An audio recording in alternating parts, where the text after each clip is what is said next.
It's impossible to gain confidence in the future. If you actually look backwards for a second and took a look in the rearview mirror, I always say, if you look back in the mirror, just don't stare. There's all these accomplishments and things you've done in the past, and actually that's where you gain your confidence from. Folks, welcome back to the call. I have a special guest here today that we're going to be talking about all kinds of cool stuff. I had a really fun first call with Warren, and we got introduced through a mutual friend, and thought it would be great to have him on and just continue the conversation that we had started discussing in person. We talked about life and education and health and wellness and just thinking differently and focusing differently in life and in today's culture. And just I had a great time with his convo. And so I want to welcome him to the call today where we can actually record some of the conversation, maybe not all of it, because some of it's just for us, that you guys can listen into today. Welcome, dude. Great to have you here, Warren. Thanks for coming on, man. Oh, you know what? Happy to be here. I had a great conversation with you last time, and so we got turned on by, was it Kevin Thompson, I think was the guy? There's his shout out, and really enjoyed our conversation. And I thought, you know what? Wouldn't this be great to share with your listeners? Yeah, well, maybe we should just start recording the first calls and just hitting record. So then it doesn't have that red light, deer in the headlight kind of thing that goes on with people. They're like, oh, the red light's on. Oh, act all professional. That's not what we're here today. We're not going to act professional at all today, Warren. We're going to break it down. And are we going to act unprofessional? That's the question. Yes, for 20 minutes at least. Okay. Yeah. All so right. go. I'm in. All right. Tell the people where you are. I'm in Regina, Saskatchewan, Canada. Officially the land where your consumption. What was that? Did you say Regina or I said Regina? Oh, okay. Sorry, I heard totally different. Well, so do you want a Mick Jagger quote? I can give you an actual Mick Jagger quote. Now, if we're going to be unprofessional and inappropriate, Mick Jagger was in Regina, Saskatchewan for a concert with the Stones, obviously, and he says that Regina is the city that rhymes with fun. Yes, that is a Mick Jagger quote. I did not make that up. I have no claim to it, but not to be confused with the other location. Not to be confused. Yes, right. So Regina, Saskatchewan, Canada, up in the middle of Canada. It was minus 20. Felt like minus 20 this morning. 20 Celsius. Is that all? So KOLD cold, and it's the land where you can see your dog run away for 2 weeks. That's so true. I haven't been up there in a long time. I went through there. Gosh, years ago when I was traveling with IBM up through call centers and up into different locations in Canada. And it's a cold area. And you didn't. It's kind of a flat area. Yeah. You didn't come back? That's remarkable. Sorry. No. my redheaded step cousin to the north. Yeah. It's like 3-day-old fish. You get in there and you throw it out after 3 days. But not all bad things come from Canada. I mean, you guys gave us butane, and you've got what's that guy who most believe us? Ryan. You gave us Ryan because that was cool. That's true. And potash. Gary. Mm-hmm. Potash and a lot of grain. Like we think, what if next time you have bread? Thank us. Well, thank you for that. I appreciate that. Even though we don't eat gluten, I'm very grateful for the grains that you provide for everyone else. You're welcome. So what else is happening up there in the Great White North? Yes, very good. What else is happening? We got lots going on. Kind of what I was thinking about this morning before we recorded this. I mean, what are all the things that we want to talk to Neil about? Mm-hmm. And we originally started our conversation saying we really kind of wanted to get into education and talk about that. And as I thought about it this morning, I really wanted to expand on this. And something that we kind of talked about, we didn't talk about. And I really thought it would take the work that I do when working with instincts and whatnot and helping organizations and education and people and health and it would talk sort of really expand on the cognitive aspect of the mind. Mm-hmm. So there, Neil, is your officially new Scrabble word. Mini Scrabble word? Yeah, I'm quickly in the background right now Googling that so I can get the definition. So I look really smart. Conative and conation, not made up. They're actually real words. Oh, you're not making up words today? Okay. I'm not making up words today. All right, cool. I've done that before. Today's not that day. I usually slam two together and just call it a new word on accident because I'm talking so fast. I just crash into each other. It's like, oh, look, new word. Yeah. I mean, I have a podcast as well. And we created a word on the spot, collaboration. Collaboration. Oh, yes. Is that like a beautician and a nail-tician? No, you collaborate with your competition. Collaboration. There. And then just like that. Collaborate with your competition. Interesting. I do that. I guess I'm a collaboration thing. Yeah. But anyway, so there you go. You can take two words, slap them together. You never know what's going to happen. But conative, again, not made up word. Okay. Well, I learned something new today. You're welcome. Thank you. So for those of you who are still listening and haven't shut us off already, we did want to talk about education and its wealth and health and the benefits of all that. Because we're always like striving for rich, aren't we, Warren? Like everybody's like, I want to be rich. Because the concept there is I have done something really right, something somebody really likes that I did, which is also self-worth. And something that I provided of some value to the world or community. And then by product or by chance, or by execution, I've now been rewarded with lots of money for that output. But you've heard the old saying, health is wealth, right? And what do we define wealth versus riches as? What do you define them differently as? I define, I think wealth, riches, and all those things, I define them as, I look at it very holistically. So that's how I see it. And so when I look at things like money as an example of wealth, to me, all it does is just provides you with opportunity. Yep. Simply, that's it. Just provides you opportunity. So the more the wealth you have, the more opportunity you have. The more opportunity you have, the richer your life gets. The richer your life gets, and again, contribute to others. Circles back. It's just a big circle for me. Can you be wealthy without being rich? Yes. How do you do that? I think that wealthy, it depends how you want to look at it. I think if you look at wealthy from an aspect of from an emotional standpoint of joy, emotion, feeling good, feeling happy, contributing to others, being of service. Yeah. I think that's wealth. So it's not, we always put it in a monetary concept, and I think it's much bigger than that. We do. And the same thing with profit or money or finances. Those are typically things where we expect to be the rewarded visual or tangible outcome of an activity that we do, right? So it could be some giving, some exercise, some education or something, and then you value that effort on whether or not you got paid for it, right? Right. And that's typically how we determine value and worth in society, isn't it? Yes, pretty much. I think that's actually bang on. Yeah, but those who I know who have lots of money don't actually think that way. Give me more. I'm gonna question you back now. Well, now their struggle is for wealth because they fought for the riches, yes, right? They went for the glory and they skipped the wealth. And I had a gentleman on here the other day who gave us a better example than one that I can give personally. So I'll borrow his. It was Kyrie, and he had talked about how he had interviewed 1,000 people, and one of those guys he interviewed was worth about $485 million. He was rich. He had no wealth. When Kyrie went to his funeral, he was one of 3 people, and none of his family members were there. So the aspect of wealth for him was lost later on. He didn't blame his family. He blamed himself because he had realized in that conversation, and I would encourage you guys to go back and watch that podcast. It's about 20 episodes back. But he basically came to the understanding that while he had created riches, he had no wealth in his life.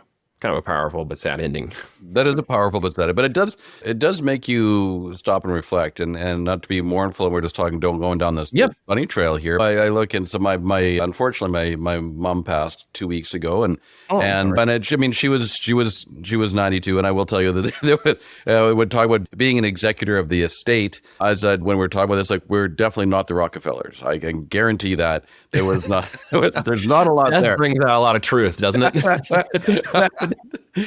But I will say, though, it really on those points like that, there's when as life ends for some people and things, then they have shifted and changed it. It really does make you stop and actually really reflect. It really stops you in your tracks. Yeah. I think we get carried on so much with life, and we're busy and everybody's doing things. But do we really sometimes stop and really just take a breath and go, I want to actually really investigate this and see what the next phase is, because your world can get turned upside down, and we can rush through it, or we can look back and say, hey, and just like your friend said, he had no wealth, 3 people at his funeral. Robin Sharma wrote a great book and said, "Who will cry when you die?" That sounds, and it was like, that really starts Who gets you thinking, like, who's going to be the 6 pallbearers at your funerals? Do I know 6 people? And could they carry that much? Yeah, it is. That's an interesting title to the book. What is it explaining? It's just about the impact that you've created on others in your life. Yeah. And saying, are you? Well, that's a great fact, because we are so self-centered as people. We really are. We try to act magnanimous, and those who fake it a little too much probably can be seen. I want to create 1 million millionaires. It's like, no, that's cool and all, but let's get down to reality. So a good friend of mine said to me one day, he said, I don't really think I'm that important, but I sure think about myself a lot. We do, don't we? Me, myself, and I all agree with you. Yeah, no, that's an insightful thought. And it basically, it's a question I've asked myself, and I continue to ask myself, if everything was gone, would I be happy with what's left? And I think the answer for me is yes. I've got to a place finally where I say that. in life and family and position. Not everyone can. Mm-hmm. But what are the steps they can take to start on that path if they're not there? What do you think they should be doing right now to kind of change all that?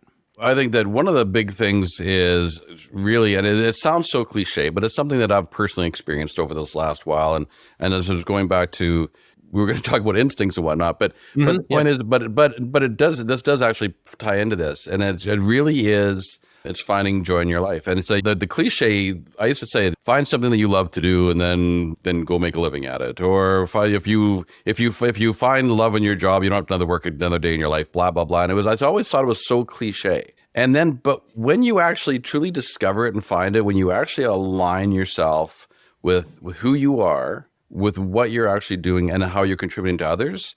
I mean, and then there's just that natural spillover that happens, because as you find love, compassion, joy, and all those feelings that you get, right, you naturally spread that to others, right? If I'm miserable and I'm home at the end of the day and I'm like, oh shit, like what a crap day it was, this, and I take it on all others around me, I don't think they really want that company. No, they don't. And how many of us have done that or do that or are starting to recognize that we've become that person because of the holes we've been dug ourselves into? I know personally I was that guy in the past, and he was a depressed, sad guy who gained 100 pounds and would come and just be sad. And like, who wants to hang around with that dude? Mm-hmm. Who is inspired by that guy? Not many people. No. That's kind of a lonely state of depression. That's a spiral down into shame and other things that doesn't end up very well. But it's difficult to get in that because life comes at you. If you're a man and listening to this, we're family men. We got kids. We got life. We've got things to take care of. It's hard to make that change, man. I mean, when you're going to something you're doing or something that's working and it's good, you take care of things, but you're unfulfilled. You're tired. You're not inspired. You don't have a purpose and a mechanism yet. It can just wear down on you. And I think so many men battle that internally and are not comfortable bringing it out in public because of shame and indignation, or you are a man, why don't you stand up and do this kind of stuff. And so how do men like work past that? I know you work with all kinds of people. Let's talk to each side of the fence here for a second. How do you work men past some of those things? How do you get them started thinking bigger than just themselves? Boy, that is a great question. I was talking to a CEO this morning, and we were talking about one of his team. Yeah. And one of the things that we often get in our own way, and we have a hard time getting on the other side of our eyeballs. And then looking back in, and he was talking about a team member, and he was saying about how these people they're jockeying for position, and I really think a lot of this comes down to ego and how we naturally, our brain of course naturally tries to protect us, and then we put that out and we got to kind of suck it up. And I think there's a big part of that is, number one, is being vulnerable, and I think really what we sort of talked about it today was that it really comes out of self-awareness. Yeah. Get on the other side of your eyeballs, take a look back in, and then be honest with yourself. Because our brain will trick us into telling us all sorts of stories. I always tell people, don't believe everything you think. Don't believe everything you think. Don't believe everything you think. Yeah, because you can create a reality out of that, can't you? Yes, maybe a reality that is perceived, not even actual. Mm-hmm. You can create a reality that you may try to convince others is actually your reality. And I think a lot of us do that, especially in the marketing world.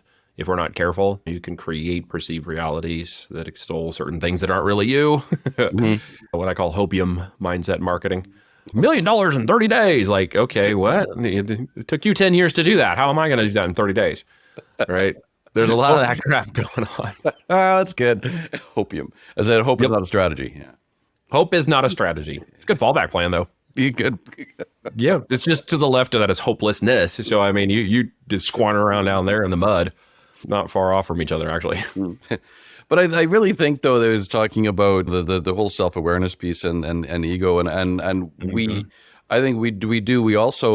also impart our will onto others. And I heard a great line the other day. We were talking about a gentleman said, I wish everyone was just like me, but I'm still better. And But it is, the fact is we when we do things when we go about things our way, when we wish other people would do it the same way, because then it would just be easier. And when we get caught in that mindset and not stopping to understand that we all come at the world from a different perspective. In my world, we're all odd ducks and we're all different. Which means that since all of us are, then none of us are. Yeah. And but really going back to the original question is really getting out of that ego and getting into that self-reflection, getting into self-awareness and being vulnerable to say, this is who I am. And then I believe that's where confidence comes from. Well, it does, because confidence is not something you just can convince yourself to be confident. It's a process. It's a daily, like I was mentioning this to somebody yesterday, it's kind of a daily affirmation thing. We jokingly talked about this in terms of the days of the Smalley from SNL. And he'd get on, and I'm good enough, I'm smart enough, and doggone it, people like me, right? And it's like, how many self-affirmations? Then he'd go into a shame spiral, which I always thought was funny, and kick his own butt, which we do all the time. Like, it's a silly joke, but it's so true. It's like, I'm good, I'm going to have a great day, and I'm going to go out there and kick some butt today and help people and just be me. And then you walk out the door, and 5 minutes later, somebody's like, you suck. And you're like, oh, dang it, I suck. Yeah. And we take that on, and like 5 minutes later, it's like, oh, there goes everything. There goes the entire day. It's so true, though, right? I mean, you get on Facebook and you're like, I'm having a great day, and someone yells back in the comment, you're an idiot. And you're like, oh, yeah. Well, I don't like social media at times. One of the things I also teach people when I'm out speaking and working in organizations is that you can't. Yeah, the past can be brutal, or it can be a good learning lesson. It can be something we get stuck into. If you are constantly reiterating things from the past as justification for the present or future, you're usually caught in a time loop. And you got to figure out how to break out of that time loop. What do you say to somebody who you see that's living in that area and almost wearing it like a badge of honor, as opposed to trying to live in the present or the future opportunities? Mm-hmm. Absolutely. Yeah, it's tough, because they've got to help lift themselves out of it to many degrees. And you can't, again, the old lead the horse to water, right? I mean, how I could dunk your head in the water. That might get you a reality check. And if it's Saskatchewan, it's probably going to be really cold. So you're definitely going to get a brain freeze.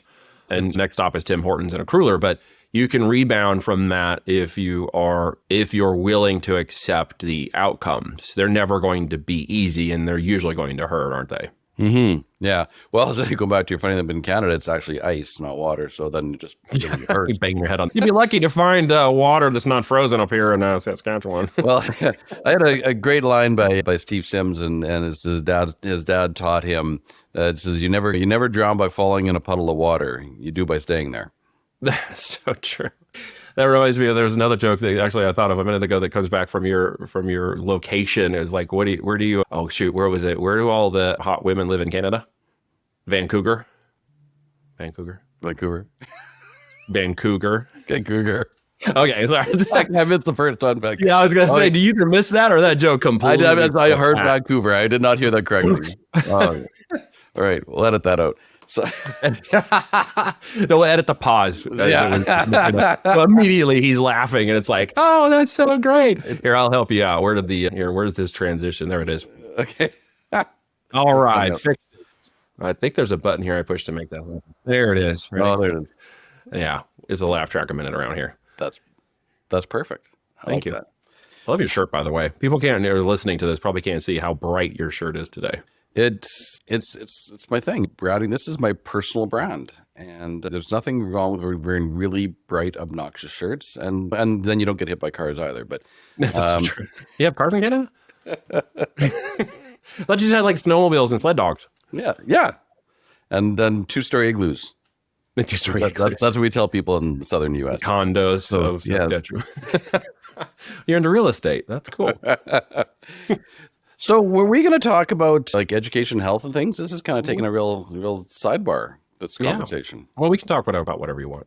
Okay. If you want to talk about education, health, you lead the show. It's your show. You're the host. I'm the guest. You ask questions. In that case, I don't want to do what you want to do. Now change my mind. Okay. Yes. Let's transition. Okay, host. Yeah. Hey, I thought it was a hoser. It's Canada, right? Oh my! You have done your homework. I've been around Canada for a while, you know. I know you guys are cool up there. You got your slang. Beauty, eh? Okay. Yeah. It's good. You got the fries with pootie tang, right? Yes, it does. This is the most interesting podcast I think I've ever been on. Well, that's what we try to do around here. We shake it up a little bit. I'm sure people are still listening. 5 minutes ago, but 5 minutes ago. All right. So education and wealth. Let's get into this. Education and health. Yeah. And I did actually want to talk a little bit, because I think it's just interesting hopefully it'll be interesting to your guests if they're still listening. But this is something that I of course, since I live and breathe it and eat it every day, that I find fascinating is, again, talking about the cognitive aspect of the mind. and basically which goes down to it's our instincts. And it is our problem solving strategy. So it has nothing to do with your intelligence, has nothing to do with your skills, has nothing to do with your experience, has nothing to do with your education, and has nothing to do with your personality, has nothing to do with your feelings, has nothing to do with your emotions, your values, your beliefs. This is actually how you actually instinctively problem solve. And so one of the things I was thinking of prior to this is thinking about your kids. You have four girls. You're blessed with four girls. I do not know their ages, but my question to you is, Neil, is when they're actually doing things. So I know you've homeschooled them. You're out in this wonderful prairies. Bless your heart. You're doing all these things for your kids, and I think it's fantastic. But when they're problem solving, do they all problem solve the same way? Absolutely not. I'm not sure how four people who came from the same parents and the same womb could be so utterly different. That's my point. Utterly different, yeah. So it has nothing to do with genetics. And so it's how you come into the world, and it's like, okay, here's your gift. Now go play. And because we typically get, when we're looking in education system's a whole ball of wax in and of itself. But even from parents, so you have your perception of how you not your perception, but how you problem solve. You doing things your way because that works for you, and it works really well for you. Otherwise, you wouldn't be in the situation that you're in. And you have your wife who's just going to do her things her way. You say, well, this is how things need to get done. That's what's kind of talking about imparting your will, right? It's like, well, do it this way. Well, then your child pushes back and rebels and says, but no. You're like, well, what do you mean no? Like, but this works.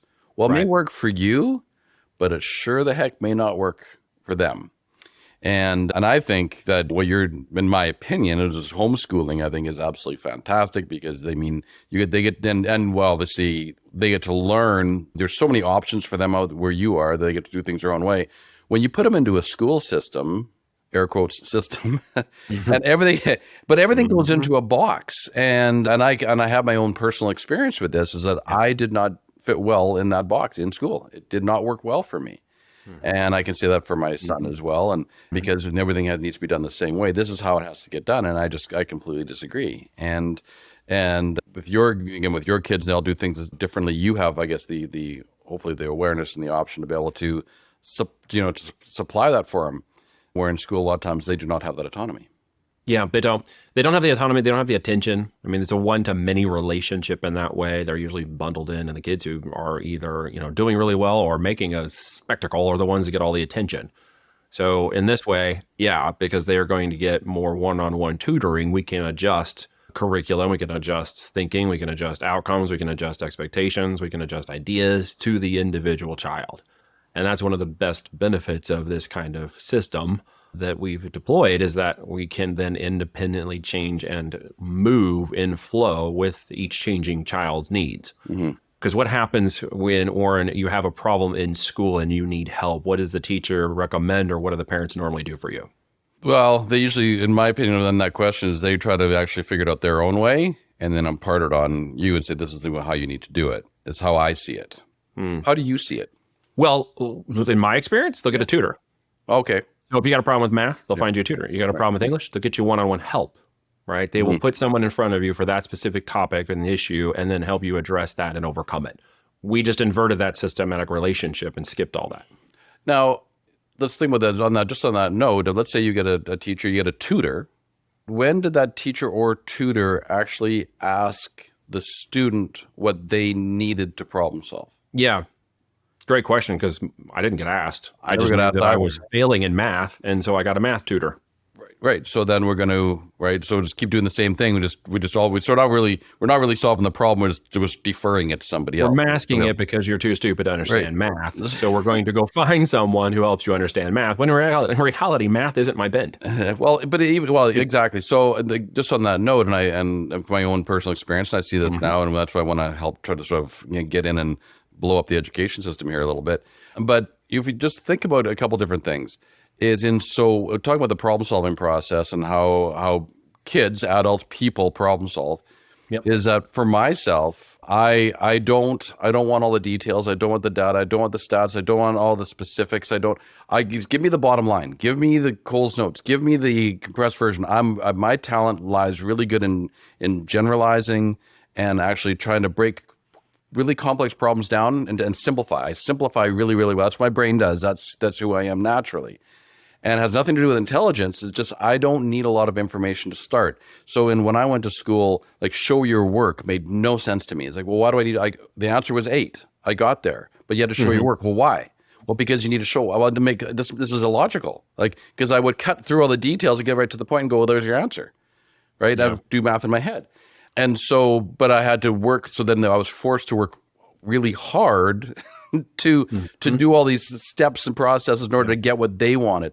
So, so my question becomes down to like with kids, is that how many kids in school get really good marks for simplifying? No. And what if that was their greatest talent? Their greatest talent is simplifying. I know. But it would going to get overlooked.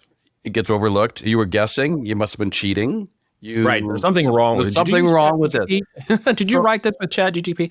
We have literally ran into that problem here recently, not with my children. But think about that for a second. I mean, now what's the message going back to the kid? The kid doing what they do naturally. Now you're saying that that's actually wrong. Now you got a mixed message. It penalizes the higher performers. Right. It absolutely does. And gives them no runway and opportunity to understand how to lift that up, extol it, stand behind it. The wrong phrase is coming to mind, but it just, in other words, encourage them to find out where that is going and can they make it go farther and faster. It locks people into an area that tries to put everybody in one box at one time, and it's just nearly impossible to do that. The other thing I was just going to bring up, just because I think it's fascinating. So hey, I'll pay attention to me. But no, this happens with the same thing that happens in school. I believe the same thing happens in business. It just carries itself over into latter years. 100% it does, yeah. And so there's people also, again, I'll just use myself as an example of this, is that when we're problem solving, I need to get it outside of my head. I need to talk. So I need to talk and talk and talk and talk and talk. And I learn by talking. I learn because it gets outside of my head. So I need to brainstorm with others. I need to have conversations with others. And eventually I'll come up with my own best answers because I've actually talked it and got it outside of my head, and then I can learn from that. So the extrovert in you needs to speak it out in order to understand. Not extrovert. That's a part. It's not extroversion, which actually has to do with a different part of the mind. This has to do with actually the conative, which is actually a need. Not so when you think about extroversion, is the affective part of your mind, which is want. I want to be around other people. I want to be. It's a want. When we talk about instincts are needs. Yeah. So it's I need to talk it. I need to get it outside of my head. Introvert or extrovert. Got it. Is I need to problem solve outside of my head. I see that. So when I look at when in school when I grew up, what did I get in trouble for? What did I get in trouble for? For talking too much. I talk too much. So I get in trouble for talking too much. I was trying to problem solve. I was trying to learn by getting it outside of my head, but can you do that in the school? No. And and the same thing that actually happens in business, like, oh, the guy won't shut up. Well, we're problem solving because we're getting it outside of our head. And other people don't understand it, then they go like, oh God, and then they give up. And it's like the teacher. The teacher gives the student heck, the CEO gives the top salesperson heck. Like, yeah. Oh, shut up. I ran into the same situation in college, and it was with the English professor. So I went through high school, which was relatively easy for me. And I was in the English honors program in high school. So I was already writing at a college level and producing speeches and doing stuff. Mm-hmm. When I got into college, I met a professor who just didn't like that I didn't want to do it his way, that I didn't want to write it his way. And so I remember getting pulled into his office one time, and he's like, I saw your paper, and we were supposed to write about this topic. And I'm like, well, I'm not really interested in that topic, so I wrote about this one. But I followed your formatting, and here's my paper. The answer to that was, Warren, if you don't write the paper on the topic I asked you to, I'm going to flunk you. Did you even like the paper I wrote? I didn't read the paper you wrote because the first stop of sentences told me that's not the assignment. Now go back and do the assignment the way I told you. Well, the defiant person in me was like, screw you. Nope, I'm not even interested in that topic. I can't write anything well about that topic. And he's like, well, then you're going to get an F on this paper. And I'm like, well, then I guess I'm going to get an F on the paper. That's very shortly before I realized I shouldn't be in college anymore. And how long after that did you quit? Just not too much longer after that. I had another incident where I ran into a problem with a computer science teacher. And so I'm like, no, I don't think this is me. I don't think I'm supposed to be here. I don't know where I'm supposed to be, but it's not here. So if you think about that, that's a really great example. Because if you think of yourself at that age in college, right? You had the option to make a conscious decision to do something different. Yeah. It came with consequences, but you're right. But yeah, we there's do. consequences, absolutely consequences. But you had a conscientious but as a decision. kid, did you have that option? I did have that option. You had an option to get an F. Did you have an option to get an F? Did you have an option not to do Yeah. the paper? Did you have? I absolutely You've did. been defying your whole life. Pretty much. Okay, good for you. So am I. I mean, I've never fit into anything. I barely fit into the corporate world. And many times I got reprimanded for that because I just wouldn't fit into the area they wanted me to fit into. And some people understood that and some people didn't. Some people thought it was, hey, you need to get in line, buddy, because we're all in line and you're not in line. Right? Which is more of that socialist conformist mentality. And I don't subscribe to that. I instinctually, as you pointed out, do not subscribe to that. It's a core component of who I am not. Right. I'm the same way. I will never. I mean, I help corporations in my work, but I'll never be. I'll help from the external side, but I'll never been on the internal side. IBM was the last time I could stand it. And the only reason why I could tolerate it for as long as I did is because I wasn't locked into a specific area. So with that cell phone and laptop and the traveling and the business and the things I was doing that changed continuously, I was able to adapt and change in that environment. And some of it was flexible. And because of that, it didn't feel the same structure as I had previously, which was like butt in seat, follow this deal, come here at 8 o'clock, go home at 5. And that was killing me. Literally, it's killing me. So it goes back, and this is coming back full circle a little bit, because instinctually, going back to my point, right? Yep. There is people out there, and I also one of them. My daughter's another one of them. Is that we constantly adapt. So we'll figure it out as we go along. We get bored easy. It looks like that whole ADD piece, but we're not ADD. Yeah, but we're changing from one thing to the next really rapidly. But we're nonconformists, and I find most entrepreneurs are nonconformists, and they sit in this. That is correct. And as soon as you try to put them into a system, they come out guns a-blazing. Now, this comes back to my point where you're saying about wealth and riches and how this conversation started, and saying about having that self-awareness piece. If I was to be in a corporate world where I had to go to work at 8 a.m. and go home at 4:47 Monday to Friday, I would rather stick needles in my eyes. And if that was the case, but I had what I call the golden handcuffs on, because I've got my paycheck, I've got my benefits, I've got my pension plan, I've got my right. It's not great, but it's good. But I'll suck it up and I'll endure it. But then I can guarantee you'll take that energy that you have there and you will take it home with you, because you take yourself with you wherever you go. Absolutely And will. the people around you are going to pay the price for your unhappiness. Which I'm a walking example of that because I ruined a marriage. I was an unhappy guy who got caught in that situation and just became a depressed, unhappy person. And I was no fun to be around. And my marriage suffered from it. Man, I know that guy you're talking about. I've been him. And looking back, right? I mean, there's tons of lessons learned, but you can actually see what it was like. Now, it's interesting because you can see what it was like on that other side. Yeah. Oh, no, I can totally see what I just at that point, it was so difficult and struggling in that mindset and that situation to pull myself out of it and try to regain some identity of who I really was. It's very difficult to get to the great side that we all believe is there. We know it's the promised land out there in the distance, but it is such a sludge and such a grudge to go through that and just feel like you're being constantly pulled down at every angle of your life, and personal emotion and business and finances and personal interpersonal relationships and all this stuff that just feels like it's just pulling you back constantly like quicksand, right? It feels so difficult to struggle out of that. Yeah, absolutely. It is very difficult.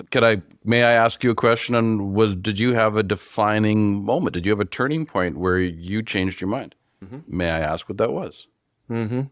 I came back from a trip one day and met up with my ex-wife, and for some reason I just felt the urge to go look at her cell phone, and that pretty much wrecked my world.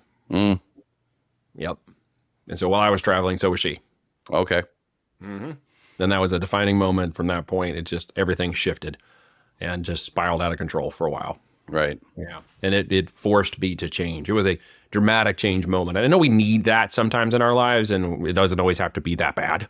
But it's difficult for us to create that. I look at that now and I say, well, yeah, of course I was forced to change. Like, what am I going to do in that moment? That was a defining moment in my life. It's a very pivotal moment. It's like, wham, there's your hit over the head. That's pretty dramatic.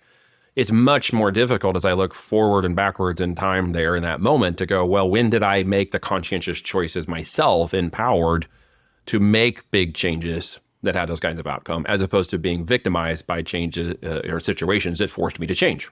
Mm-hmm. Yeah. Yeah. I love the line, change before you have to.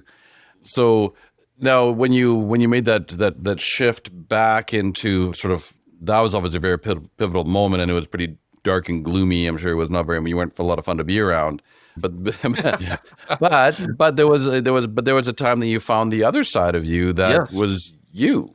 Absolutely. And was And I there, discovered I had to pull people along with that, because the guy that I had become, and for so long I was this person who was still pulling past that and working through it over the years. It was very difficult for others to start seeing that positive change in me. And because of that, they tried to hold me back. So then I had to battle the idea that, well, I'm not that person anymore. You will understand this in time. But right now, maybe you and I aren't the best fit for each other to be around at this point. So I needed to nicely remove myself from some of those other relationships, family, personal, friends, etc., in order to finish my change. Because those who were most closest around me were pulling me down. that's just fascinating. That's so fascinating you say that the other people around you, they're trying to pull you down so they can feel comfortable. Well, they knew the guy that they were comfortable with before. Right. And they were, in some degrees, thinking they were helping me, but in actuality, they were not helping me at all. Right. Because they were trying to make themselves comfortable. Yeah, because I was starting to change things and break molds and decide I wanted to be a different person, and that was making a situation scary for them. Mm-hmm. I see that now, and I don't hold a grudge against them for that. I recognize that now in myself and other people who are around me, people I deal with now, people who are in situations they're trying to get past or trying to gain their own momentum, their own footing in their own quicksand. And I can see now why certain relationships around them are actually pulling them down. It's the adage of, now I would say, I love you, but I don't like you, so I can't be around you right now. Right. And it's not dismissive of the relationship. Mm-hmm. I mean, don't mistake what I'm saying, right? I love you, but I don't like you because of what you're doing right now. Right. Thus, I have to remove myself from that situation because it's not healthy. Right. Exactly. Energy always finds a home. And the energy that you put out will always find a home. And if it's uncomfortable for that other person, I mean, again, Right. they'll try to pull that energy back down, and then eventually you gotta shift that, and it's got to find a new home. Well, you're speaking a different language, what it ends up being, right? Instead of saying things like I used to say in the past, well, I have to do this. Now I say I get to do this. And I train my kids to say, you get to do these things. You don't have to do them. There are consequences if you don't, but you should reframe that into, well, I get to do that, right? And most recently, it's reminding myself that time is what we make of it. Therefore, I should stop saying I don't have the time. The truth is I have the time. What I don't have is the right priority. So what I need to say instead is, that's not a priority for me right now. Mm-hmm. And I need to reshift that focus back. Because I do have the time. We all have it, right? Mm-hmm. Yeah. We're just not choosing it to spend it in certain ways, and we're spending it in other ways. We can only spend so much of it. We only have this amount we can spend. And if we're choosing to quagmire through 60 hours a week of spending time at that job, we can't necessarily spend it in other areas. But could we? Yeah, Sure. You actually could. Yeah. Because you could choose to leave that job and say, I'm not spending that time there anymore. Well, and some of you might be listening and go, I can't do that. I have bills to pay. Well, no, in actuality, you still could. Yeah. Do it. Absolutely. And when it comes down to, let's talk about this whole instinctual piece and coming back to this, it really, at the end of the day, comes down to time and energy. It does. It's mental energy. So how much mental energy do I have to do these things that I do naturally? And what's interesting about that is that there's certain tasks that I can do, and you'll know this as well, is that, so as an example of, if I have to go and brainstorm and come up with ideas and innovate and just throw shit against the wall and see what sticks all day long, super fun. It actually gives me energy versus taking it away. So if I can get to do that, then I'm in my zone. And if you flow. get to get paid for it, you're even more in your zone. Yeah, and if you get then you should get paid well for it, because it's what you should get paid well for the stuff you're having fun with, right? Well, because it's what you do naturally. It's right. So I always tell you, everything that I do goes back to nature and my metaphor. But nature doesn't try. Yeah, nature does. It just does. It's efficient. It's easy, and it's the same with people, and it's the same with our mental energy. So when I don't have to try and I can just do, then that's my wheelhouse, and then that's how I best serve others. Therefore, you should get paid well to do that. So if you think about with them brainstorming and come up with ideas, and I'm sure they're the same by listening to you, but yet if you had to sit down with an Excel spreadsheet or have to create processes and systems and structures and build all that all day, you just get the life just sucked out of you.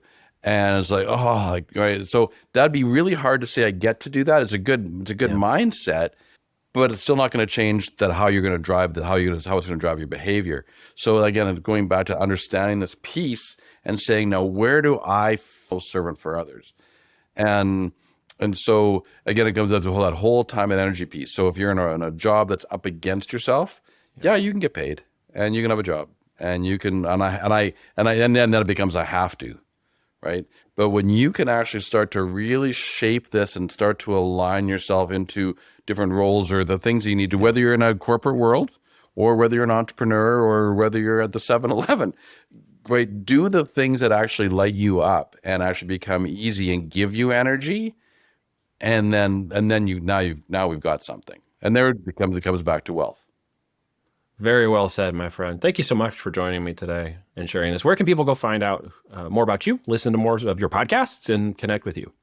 Well, my website is w.instinctivesolutions.ca. So instinctivesolutions.ca. Warren Barry, I'm on LinkedIn. That's kind of my go-to. I do the Facebook thing, but LinkedIn actually I really quite like.